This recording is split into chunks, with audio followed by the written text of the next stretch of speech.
Imaralam, Guambele, Imaralimara Guam, Guambele, Imaralam, Guambele, Imaralimara Guam, Guambele, Imaralam, Guambele, Imaralimara Guam, Guambele, Imaralam, Guambele, Imaralimara Guam, Guambele. What would you want your you?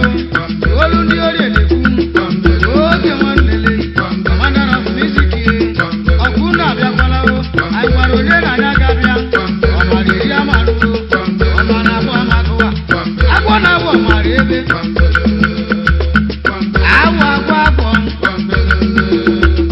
when I'm married, who carry on home, I go to Biakwa.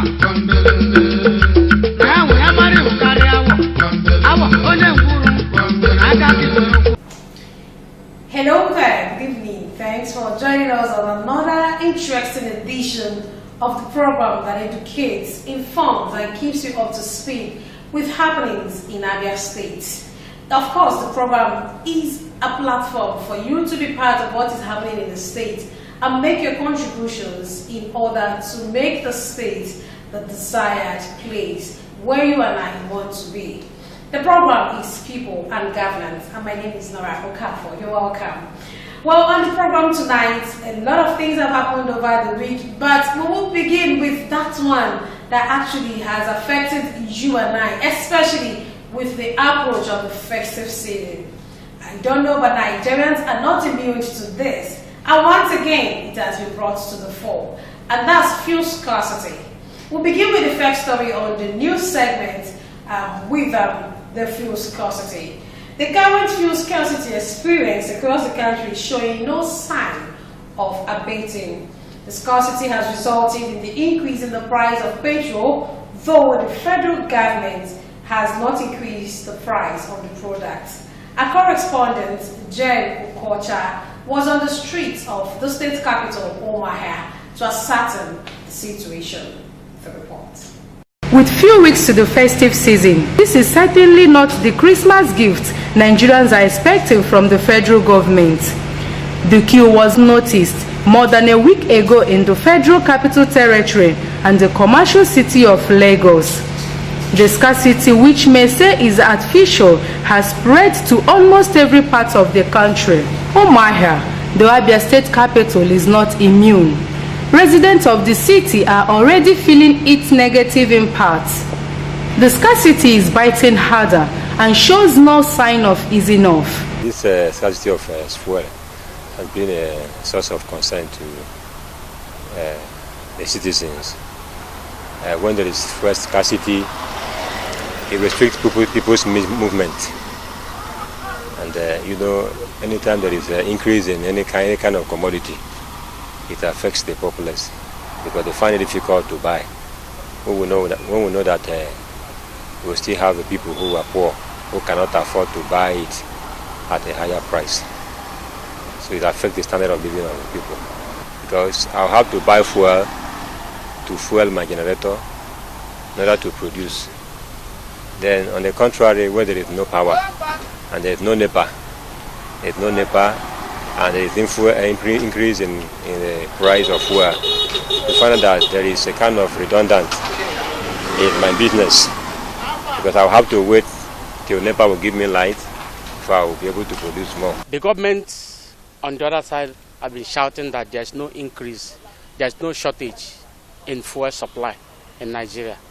But the dealers almost in all the nation, in the nation as a whole, they have engaged in hiking the fuel price. And the thing is telling on the masses. Like here now, some filling stations will sell 164 naira. Some will sell 170, some will sell 175 naira. And there's no money. Salaries are not paid for those of us who are civil servants. I haven't seen the reason for an increase of such an important commodity in the nation. When you look at around starting from January, you will hardly see fuel scarcity. But when it comes to celebration in Nigeria, it arises. How it comes up, I don't know. I know it is because of corruption in Nigeria. That is what it and it affects every individual, and it is bad. It's the federal government's action to check on this, because there are several ways they can put on check on this. the suppliers, the depositors, the market sellers, every one of them, they're supposed to check on this. Because even the hodlers, the people that are holding this, I believe that there are fuel in several stations, in several filling stations, and they hold them. They're supposed to evacuate those and check, make sure that they evacuate all these things and check on them. Nobody's taking care of all these people. They allow them to have their way. It is too bad.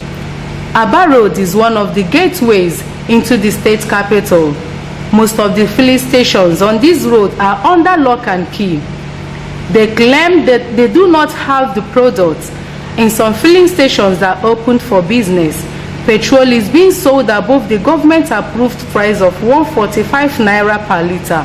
At the time of filing these reports, the price of petrol is hovering between 160 and 180 per litre. There are no queues in the filling stations visited by MCL News, but the marketers are dispensing petrol above the approved pump price. This has no doubt resulted in hike in transport fare.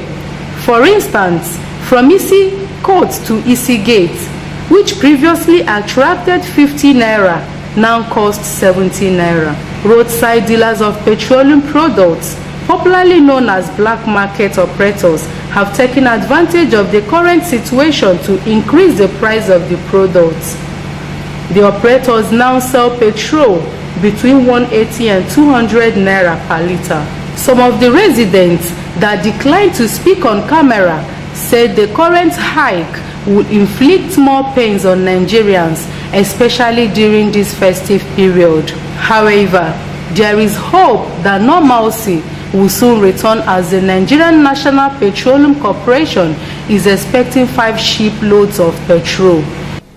Abia State Governor Dr. Okezie Victor Ibazo has performed the groundbreaking ceremony of the Dangote Education for Employment Job Center at Okwa-Ala in Isialangwa North local government area of the state.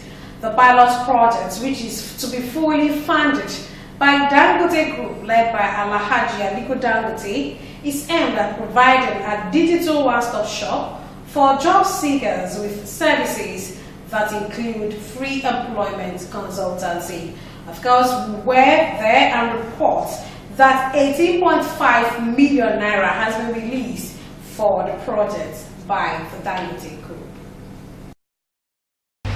Unemployment has remained a major challenge in Nigeria, with youth mostly affected. This situation, which has raised several questions at different quarters, led to the campaign for economic diversification in Nigeria, with emphasis on job creation. The need for technical and vocational education beyond agriculture has remained on the front burner to place emphasis on the need for skills acquisition rather than certificate qualifications. The long-term development and sustenance of the nation's economy is said to be dependent on the quality and quantity of its labor force, especially in the technical and vocational educational training sector. The need for a government to train and retrain its workforce in a bid to develop in the human resource capital in line with best international practices therefore becomes imperative. Worried by this trend, Abia State Governor September 16, 2015, at the Boys Technical College Aba, launched the Education for Employment program to promote vocational and technical education in the state. The launch of Education for Employment program was one of the strategies adopted by the present administration of Dr. Okezie Ibazo to train the youths on their areas of interest and make them employers of labor upon graduation with the requisite skills. The scheme, which graduated its pilot students totaling 472 on 3rd August 2017, also issued them with a certificate from the National Business and Technical Examinations Board after undertaking examinations. To support Governor Okezie Ibazo's commitment to youth development in Abia, Africa's richest man, Aliko Dangote, has begun the construction of the Education for Employment Job Center with a groundbreaking ceremony performed by the governor at Isialangwa North local government headquarters. Aliko Dangote, who was represented at the event by Charles Obera, said the laudable initiative of the Governor Okezie Ibazo-led administration is a show of his commitment towards human capital development in Abia State. Our support of this laudable initiative by His Excellency Governor Okezie Ikpeazu by sponsoring the building of this facility to house the Education for Employment E4E Job Center is a demonstration of the commitment of the Dangote Group towards human capacity building in Nigeria and in particular Abia State. Governor Okezie Ikpeazu, represented by the Deputy Governor Ude Okochukwu, applauded the Dangote Group for selecting Abia State as one of the pioneer states for the corporate social responsibility projects and called on other corporate organizations to emulate the Dangote Group in giving back to the society. Dr. Ikpeazu pointed out that his administration's pledge to offer technical and vocational education training to 100,000 youths in the state has been given further boost with the project backed upon by the Dangote Group.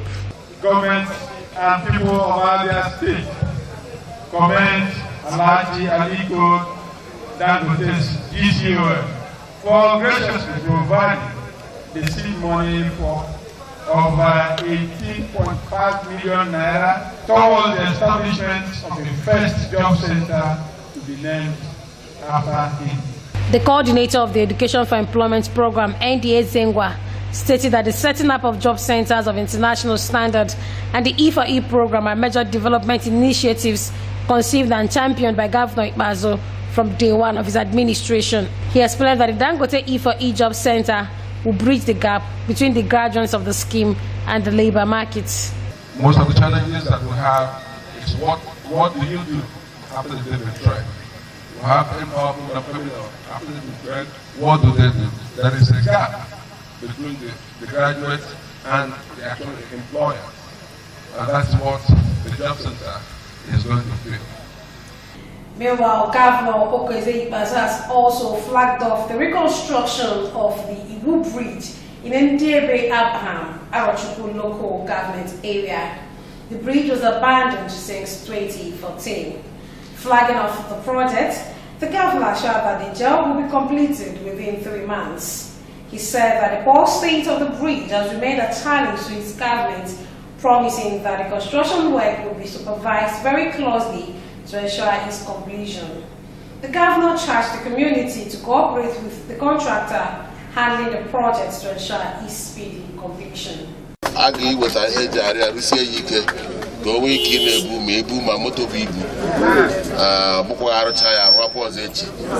So Monday youth, Monday Monumande, when you have Tia Kakango, Kerupu here also. Okay, that in the next 2-3 months, you catch the Yabruna Bridge at the Lamaka. Earlier, the member representing Ohanfe Arochukwu Federal Constituency, Ukokoli, told the governor that the bridge, which collapsed since 2014, has adversely affected movement among communities in the area. He thanked the governor for his love for urban people and assured of their support. Well, that's it on the news segment. On the program tonight, People and Governance will take a break. We'll be right back.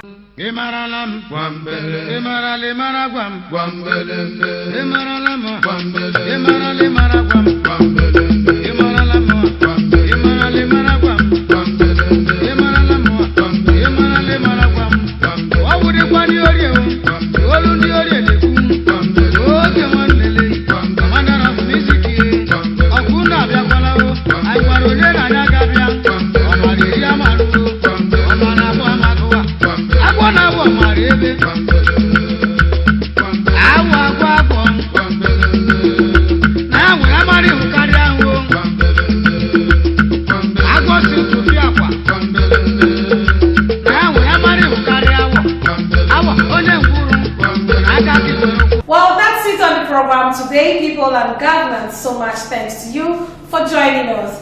If you enjoyed it, please do join us again, same time, same station next week. But don't forget, this program is never complete without you. Ensure you're part of it by sending your questions, your commendations, and what you think we can do to move Abia to the next level on the handle on your screen. And believe me, it will be sent to the appropriate quarters, as we promise to also read them out on this program. Till I see you again next week, God willing. My name is Nora Okafo. Good night. Gwambele, emara le mara gwam, gwambele, emara la mo, gwambele, emara le mara gwam, gwambele.